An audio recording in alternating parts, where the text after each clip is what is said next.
Hello there, and welcome to the StoryArc Podcast, the place where we unravel the secrets of storytelling in order to become better professionals and better human beings. My name is Glod, and I'll be the host of this podcast. Today I would like to talk about a subject that most people don't associate with leadership, and a subject that I think all of us instinctively run away from, and that is vulnerability. Now, what is vulnerability before anything, and why do we fear it? Well, a simple definition that Brené Brown, a researcher on vulnerability, probably the person that has popularized this concept the most, the way she defines it in very simple terms is vulnerability is risk, uncertainty, and emotional exposure. These are things that instinctively, when we hear them, we start to feel like, no, I don't want to experience this. None of us enjoy the idea of risk. None of us enjoy the idea of uncertainty, and especially not emotional exposure. But let's think about the experience of being a leader. When you become a leader of a team, of an organization, of a movement, there's tremendous risk you expose yourself to. You don't really know where this is going to take you. There are a lot of ways in which this could go well, and a lot of ways in which this could go wrong. Uncertainty, especially nowadays, defines the way we see our future. Nobody knew we would be where we are today. As we look towards the future, we are incredibly uncertain about how this current pandemic and the economical crisis that will come afterwards, how all of this will affect us.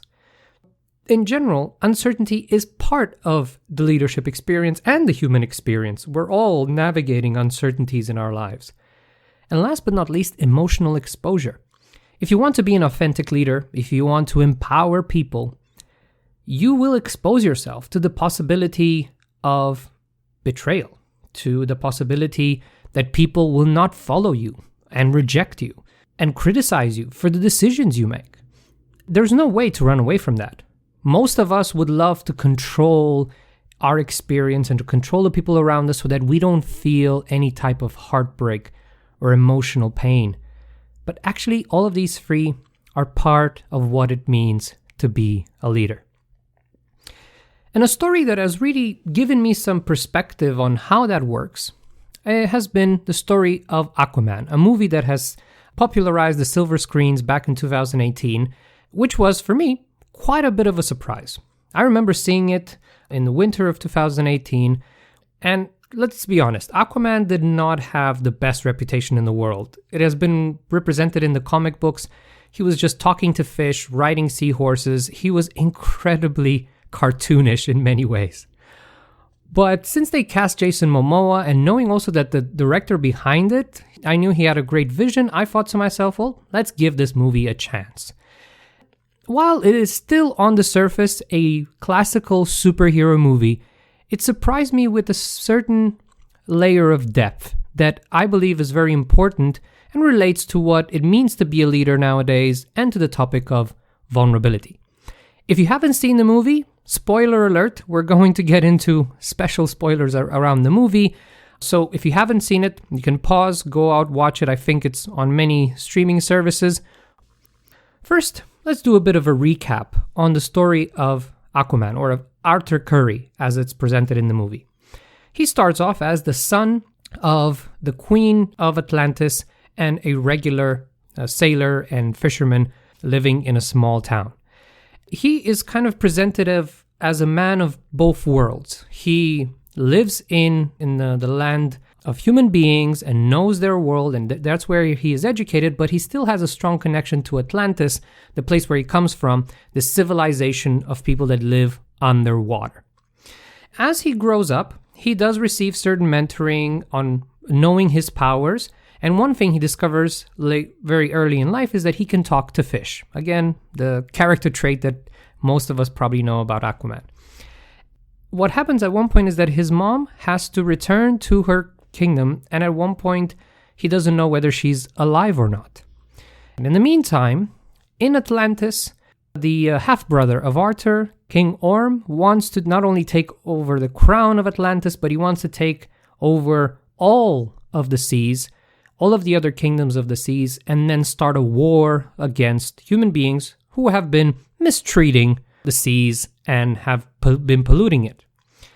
while this sounds like a worthy cause, what's interesting in this story, how it goes from here, is how you can see this contrast between Arthur and King Orm, because this battle between the two of them does define the main conflict of the story.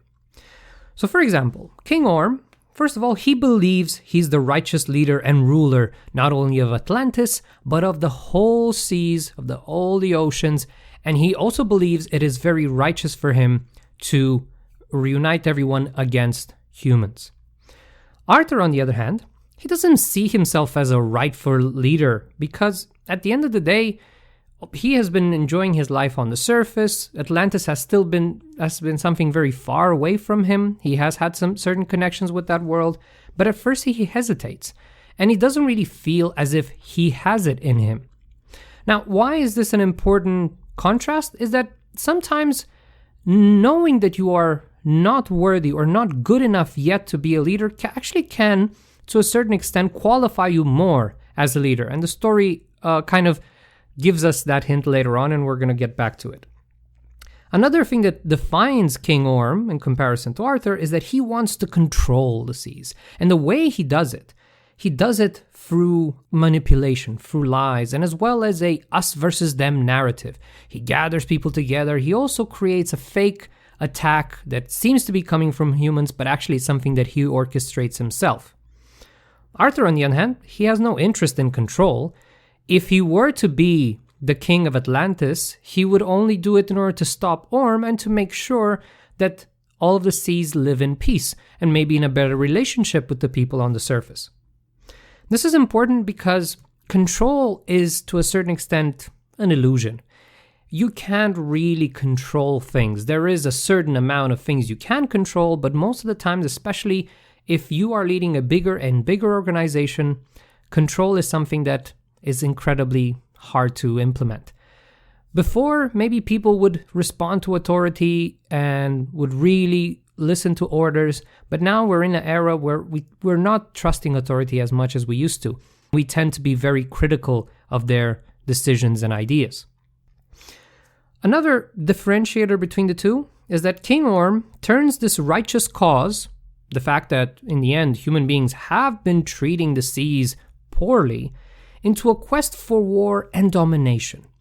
Like I said before, he uses this idea as a front for his campaign of saying, if you are not with me in this war, you are against me. And then he uses that as an excuse to take power as an authoritarian and lead his army into war.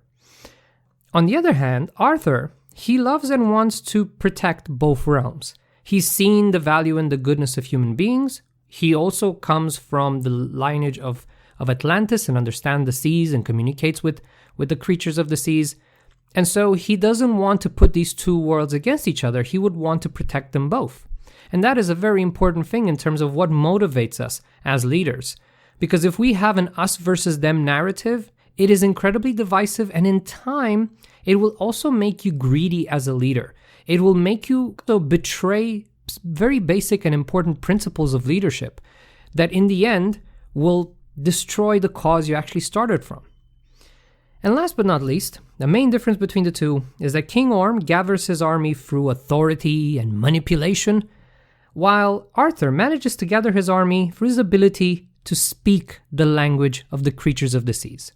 This is a very interesting metaphor for me in terms of how I reflected on the movie and on the story itself. You saw that King Orm in most of the scenes, he speaks to the other leaders, the other elites, and the Atlanteans, but they are not really the dominant population of the seas. Fish are the dominant population of the seas, and they're not really represented. It's as if they are the only ones to rule and the rest are there to serve them. And here, this quirky feature of Arthur being able to speak to fish, now I'm realizing is a beautiful metaphor for this idea of knowing how to speak people's language. The people that have never been taken into account when it comes to important decisions that actually impact them more than anything, and they are the ones that should be listened to or at least taken into account. And I believe this is an important thing that we need to take into account. Most of the times when we take leadership positions especially if we go into the realm of politics or even in big corporations, we cannot avoid classical politics. That will still be part of the way things are run. But if we focus just on that specific approach, we kind of lose touch with reality. And it is important that at the same time, we know how to speak people's language. We empathize with their story. And this is where I believe storytelling is an important element in our practice as leaders. Through storytelling, through this ability to shove away that image of perfection, to communicate who you are authentically, that brings people on your side.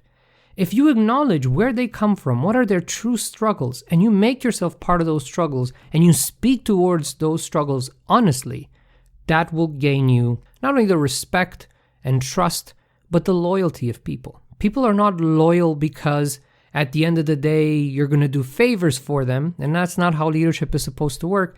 They're going to be loyal because you care, because you have a keen interest, and you actually understand what those people are going through.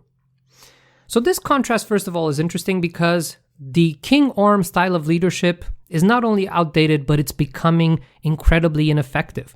We cannot afford to have egomaniacs running organizations, running teams, because at the end of the day, it's all about them. It's not about who they are leading. It's not about the cause they're fighting for.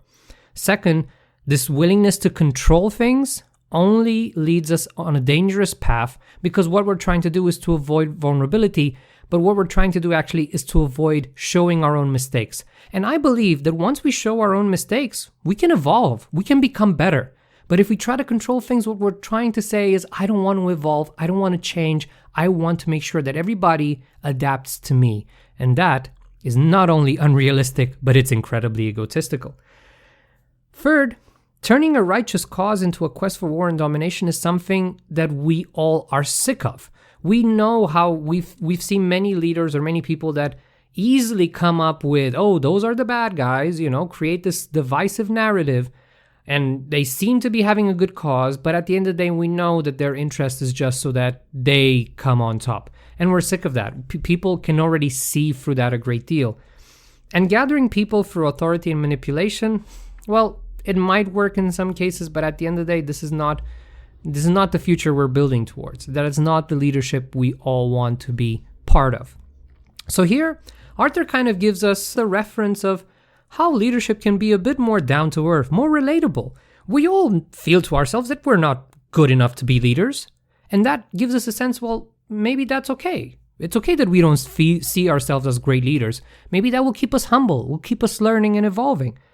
Maybe we shouldn't focus too much on control, because at the end of the day, we're there to serve. We're there to do our best. And if there's other people that can do the job better than us afterwards, well, perfect. Why stand in their way? Why hold on to that seat if there are other people that are more competent and able? Third, this idea of truly leading from the heart is important, because that's what gets people to support your movement. I have so many examples of people I know that don't have the money, don't have the authority to become leaders or to be where they are, but because of their love for their cause and for the people they're serving, they receive incredible support, and there's so many people backing them. And last but not least, this ability to gather people around by speaking their language is again an important reference of leadership. So this is one element that has to do with different leadership styles and which one we should embrace. But there's another thing that I found very interesting as a metaphor in terms of Arthur's quest to become a leader. Now, in the beginning, he hesitates around the idea of becoming the king of Atlantis. Princess Mera, who is a character that joins in and it's kind of his call to adventure, when she comes to the scene, he tends to say no, and finally, when he sees that this threat is coming to hit home and his dad is almost killed in one of the attacks of Atlantis on the surface, that's when he realized, okay, he needs to do something. But what he does in the beginning is to attack with brute force. He goes the classic way, the Orm way, so to say, where he tries to fight his way in, but he doesn't have the experience, he doesn't have the ability to beat Orm in an arena where he has the most experience and where actually Arthur doesn't shine as much and where it's not his real superpower. Now, as the story evolves, this is the point where kind of the story can feel a little bit repetitious because there's a lot of things he has to go and find. It's a narrative technique called a MacGuffin, in the sense that what drives the story forward is something that needs to be found. And that kind of defines the second act of the story, and it can become a little bit, not boring, but just a little bit predictable. But in the third act, that's where I saw something of storytelling mastery, at least for me. There is a moment where, in order for Arthur to win, he needs to get the trident of Atlan, his ancestor. He has to go into the seas of the trench. And that word itself felt for me very real, because the moment when we become true leaders is when we go down in the trenches, when we leave our personas and our controlled exterior image and we just go there in the field and we try to do our best. We step, we fail. And so the image that happens is that as they reach this trench, it's incredibly dark, and Arthur and Princess Mara start being attacked by these incredibly scary creatures. And at first they try to hide inside the cabin of the sea because they thought, okay, it's one or two. If we hide in here, we're going to be fine. But of course, it turns out there's a lot of them. And this is, I think, something that happens to all of us in the trenches. We get overwhelmed by our negative thoughts, very dark ones, about our insufficiencies, our inabilities to face the issues, and we feel incredibly overwhelmed. But the solution that Arthur and Mira find out is that light is what scares these creatures or keeps them away. And so they have these flares that they light up, and that keeps them at a distance. And they realize hiding inside is not going to work. They have to step in the seas. And that is a moment of visual mastery, and I'm so happy I saw it in the cinema when Arthur and Princess Mara go in the water with that shining light, and then there's thousands and thousands of those creatures of the trench following them. In that case, light, it's a beautiful metaphor for our values. To be vulnerable means knowing that you step into the unknown, but you still have one thing you do know and that you can count on, and that is your values. The importance of not losing your integrity as you expose yourself to risk, uncertainty, or emotional exposure. As they go deep into the sea, it's clear that they cannot go back. From here, it's the only way is going forward, and that light is the only thing keeping them alive in the face of this adversity and of these creatures, or I would say the negative thoughts. And finally, in that moment, they also do receive help in all of this quest by an exterior force, which turns out to be, at the end of the day, his mother, the Queen of Atlantis, who has been hiding in those trenches. And I believe, again, it was a beautiful metaphor and something that probably should have been built more on, but in this idea that behind a great leader is also a great parent. I believe that, to a certain extent, the way we parent our children and our generations influences the way they lead later on in life. And luckily here, we had a queen that had some very strong values, and that was part of his compass, because most of his values did come from her, and he realized her influence on him. It was incredibly, for me, refreshing. Not sure if that was the intention of the director and the people who wrote the script, but for me, it felt incredibly real and relatable. And then in his final quest, in order to get the trident, he has to face an incredibly scary creature called a Carathon that is guarding the trident and Atlan himself, who is now passed away and is simply there holding it. This is an interesting moment for me because as he starts speaking to the creature is surprised that that's the first time somebody actually listened to her, which is, again, coming back to that idea of speaking the language, but also speaking and listening to the people that have never been spoken to. Sometimes in our companies, we will try, or in our organizations, communities, we will try to evolve. We will try to become better, right? To climb up the scale. And there might be some people in our way, and they might be like that. They might feel like they're these big creatures, and we might feel that we have to fight them. But at the end of the day, the reason they are so defensive and so mean is that nobody probably took them into account. Nobody really cared about their story. And the beautiful thing about how Arthur manages to win, so to say, this confrontation is that, again, this time, he doesn't use brute force. He used his ability to communicate with the creatures of the sea. And second, he says, well, I'm not worthy to be the king of Atlantis. I just want to save both worlds. If that's not enough, then so be it. And that was, I believe, the moment of the most powerful vulnerability for him as a character, and a moment when that creature realizes, well, then he is the rightful person to take the trident. And that is an example of why vulnerability is not weakness, it's courage. And it's a courage that even the creatures that feel the most dark and distant can relate to and can appreciate. We need to fall into this direction of vulnerable leadership, honest, vulnerable leadership where we do our best and we know we still have a lot to learn. We still have things that we need to look into. And that's okay. It's actually better, I believe, because that invites us to know how we can become better and also how we can depend on others, because we're not alone in this journey.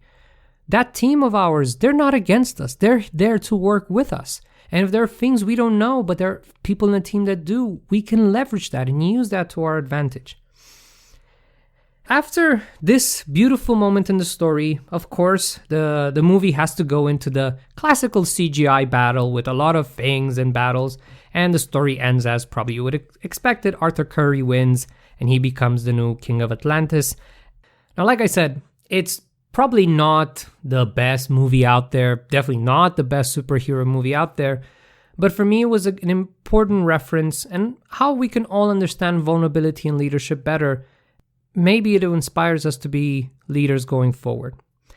And the main takeaways that I took from this movie, but I'm hoping you're also going to take as you look at your relationship with vulnerability, are these ones. First of all, lead from the heart, not from your ego. If you want to become a leader, don't do it for your own advantage, for your own success. Do it because you believe in something and you want to fight for that thing. That will keep you in a place of humbleness, and it will always give you the energy to keep on going. And if there will be people out there that will be better than you, you will have the courage to admit it. And you will be happy because at the end of the day, if you have a belief in that cause, it should make you happy to see other people join in. Rather, if you lead from the ego, yes, you will see everybody as a threat, when at the end of the day, they could be your partners. Second, admit your failings and limits. It's not weakness, it's courage. Honestly, I would have appreciated for most of the world leaders today this honest acceptance of, okay, we are overwhelmed, this is going to be incredibly difficult, and I think we're in for a bumpy ride. Instead, most of them either tried to downplay the crisis or they always tried to say, everything is fine, everything is fine, everything is fine, when in reality everybody could see that everything was falling apart and there was a great deal of overwhelm. That's why people don't believe nowadays in institutions or in organizations, because we're so afraid of admitting we messed up. We were wrong about this. We could have done better. We need your help. I believe that doesn't make you a weaker leader. It makes you a strong leader, because what we need now more than ever is people that truly do their best and that we can believe in and relate to. Third idea, true power is in speaking people's language. Yes, you can hide behind the position of authority, hide behind the group that supports you to be in a certain role. But at the end of the day, true power is when you relate with the people you lead. When you speak their language, you understand their story, and you communicate to them effectively and authentically. That's when they'll trust you. They'll be loyal. They'll be by your side because they know you care and they know you're one of them. Fourth point, let go of control. It's an illusion anyway, right? As much as we create systems of control around us and we do our best to avoid risk, uncertainty, and emotional exposure, that will only come back to haunt us and it will blow up in our faces. Let us learn to embrace all of these risks, uncertainties, and emotional exposures. And the final point, in order to survive in this environment, is to let our values guide us in those trenches. Let them light the way. Rather than running away from these three, step into them, but step into them with your clear values in mind. Ask yourself, what is important for me? What guides me as a leader? And if you have those values pretty well set in stone, use them as a reference for what decisions to make in those moments of risk, of uncertainty, and emotional exposure. Thank you for listening and participating in the third episode of the StoryArc Podcast. We'll be back next week with more valuable stories and inputs. If you have any particular question or subject that you want me to address in this season, just a simple reminder, send me an email at alex@storyarc.eu. Once again, alex@storyarc.eu. Send me whatever question or suggestion you have for topics in the future. And if it fits the schedule, or if I run out of ideas one day and I need some inspiration, I'll know where to get it from. Thank you very much. Have a good time. See you next time.